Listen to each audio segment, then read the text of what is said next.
From the opinion pages of the Wall Street Journal, this is Potomac Watch.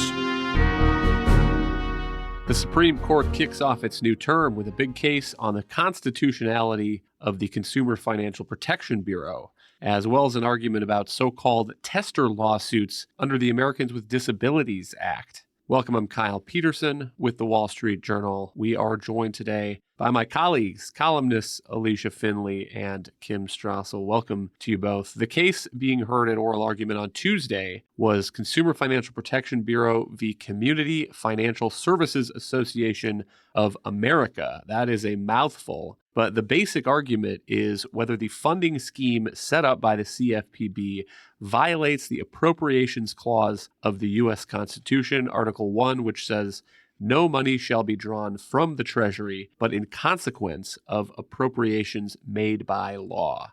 And Alicia, I'm wondering if you can help flesh this out a little bit.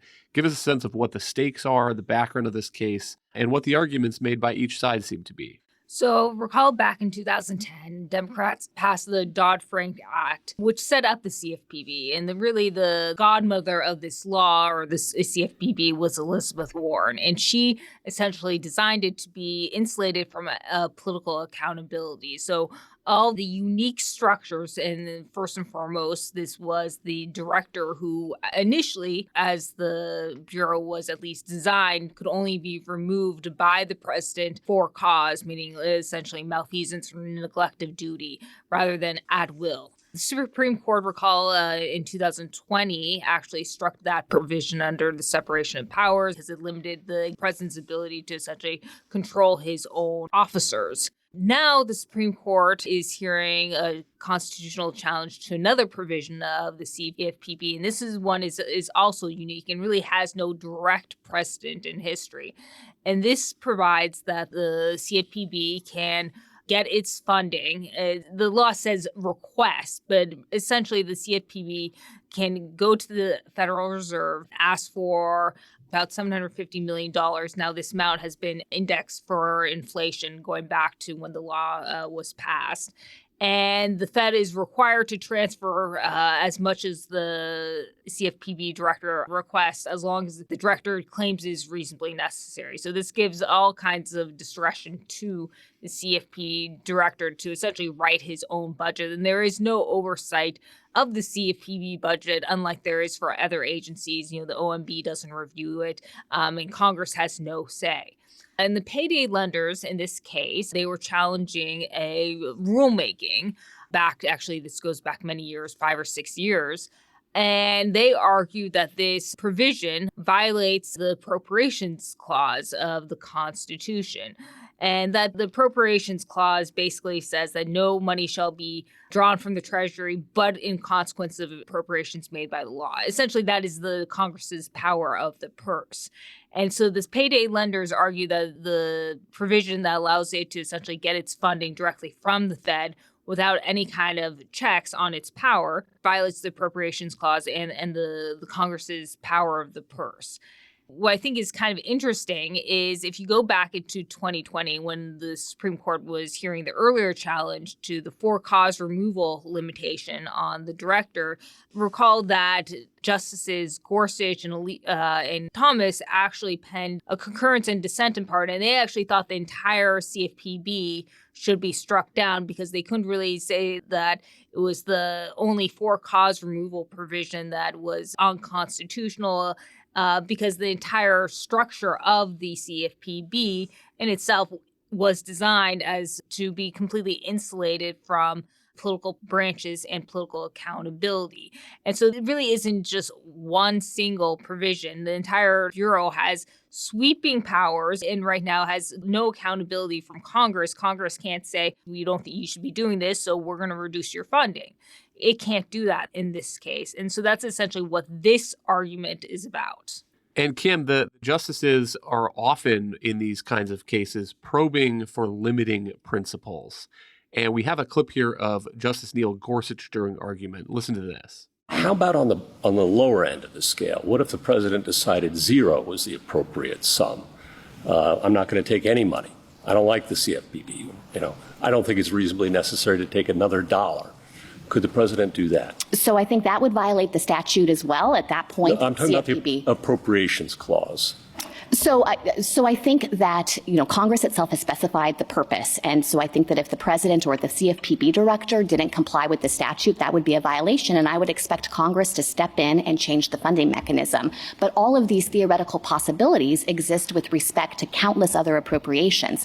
All of the other financial regulators, for example, likewise. I understand the practical realities, and I appreciate them, and I understand the statutory arguments. I'm just trying to understand the appropriations clause theory. Is there anything that would prohibit the president in the appropriations clause from deciding whether to take $0, and we've already established he could take $1 trillion? I don't think the appropriations clause would be a check there, although, of course, Congress could then exercise its authority and its power over the purse to change the discretion that's provided to require the president or the director of the agency to take a particular amount. Kim, the argument there by the Solicitor General on behalf of the government seems to be that as long as Congress puts in some principles that can be followed by the executive branch, that satisfies the appropriations clause. And you can think of agencies that operate that way, the Post Office, for example, the Federal Deposit Insurance Corporation, the FDIC. On the other hand, if this kind of model survives for the CFPB, an agency that has enforcement and regulatory authority, it is not hard to imagine how future Congresses might decide to insulate controversial things that they want to do from review, make the IRS make up its own budget. It's taking in these taxes, and it can take whatever slice of them it wants in order to do the job that it thinks that it needs to do. Yeah, I mean, by the way, why stop at the IRS, too? The Federal Communications Commission, the Federal Trade Commission, the National Labor Relations Board. Let's just insulate all of these agencies from any kind of congressional oversight or one of the most important powers that the legislative branch has, which is the power of the purse. And that's why it's so important. You've seen a lot of people making this argument. Well, the post office does it, as you said, but the post office cannot come and fine you, put you out of business. There's a fundamental difference. Or, the IRS, they can't put you in jail, claim that you have avoided doing what you were supposed to do and sick the Department of Justice on you. There's a very different set of responsibilities that those agencies have. And this organization really is a bit of a monster out there with a great deal of authority over huge sections of the economy. And right now, there's very little that can be done to rein it in, at least from a monetary perspective.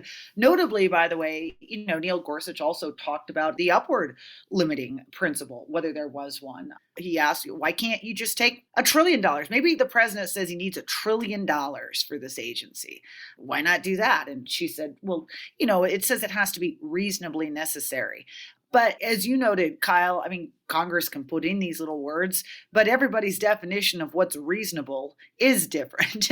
And I think that this is what Gorsuch and some of the other justices were trying to get to, is that let's not walk around the clear point here. This agency was created with this self-funding mechanism deliberately to shield it from congressional oversight.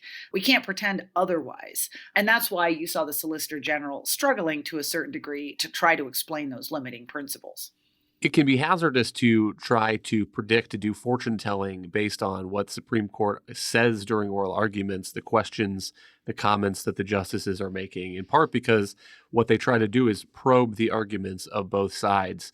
But Alicia, it is notable that in the mainstream press, there seems to be a consensus here that the Consumer Financial Protection Bureau had a good day at the court on Tuesday. Here's the headline at the Associated Press.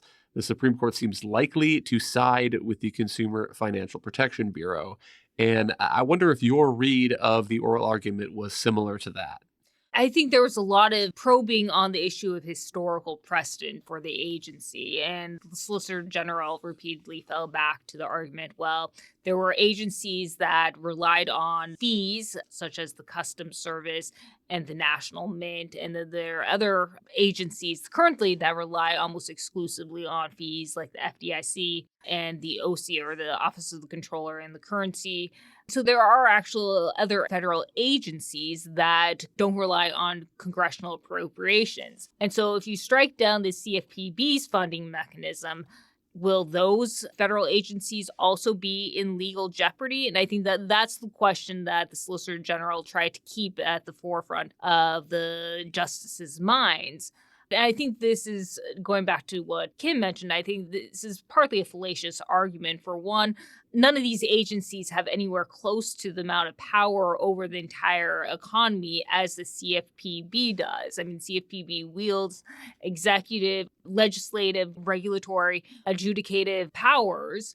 And it does so over millions of businesses. It's been gradually extending its tentacles into all kinds of sectors of American life that aren't even directly related to finance, for instance, like for-profit colleges, auto dealers, and such. Just the second point about this is that this is a novel structure. Many of those agencies have existed for decades, centuries in some cases. And so there are some reliance interests that the court would consider before, striking those down. Here you have really an agency that has been in existence for just a little over a decade. And it's a novel structure. It isn't relying on fees. It's actually double insulated because the Fed actually, it derives its funding from the Fed, but the Fed derives its own funding. It doesn't necessarily mean that just because the Supreme Court were to strike this down, doesn't mean that all those other agency sources of funding could also be in jeopardy. Justice Brett Kavanaugh also kind of hedged and was kind of curious, well, does this mean that, why can't Congress just change the law? But again, I think even he realizes that, well, Congress can change any law, right? It could have made the director of the CFPB removable at will, just because when something is unconstitutional, the court needs to strike it down. I think Thomas and Gorsuch, now going back to my earlier note about the Selah Law case in 2020, when they would have struck down the entire CFPB, I think they're probably going to strike down this provision. Justice Kavanaugh and Barrett, who tend to be a little more pragmatic about the rulings, not always. But I think they're considering the practical consequences of what this would mean. Either way, you're likely to see a very narrow decision on this. If they strike down the provision, they'll probably say something to the fact that this doesn't necessarily bear on other federal agencies. And that they will probably say something to the fact that this doesn't mean that all that the CFPB has been doing over the such and such years is also in jeopardy.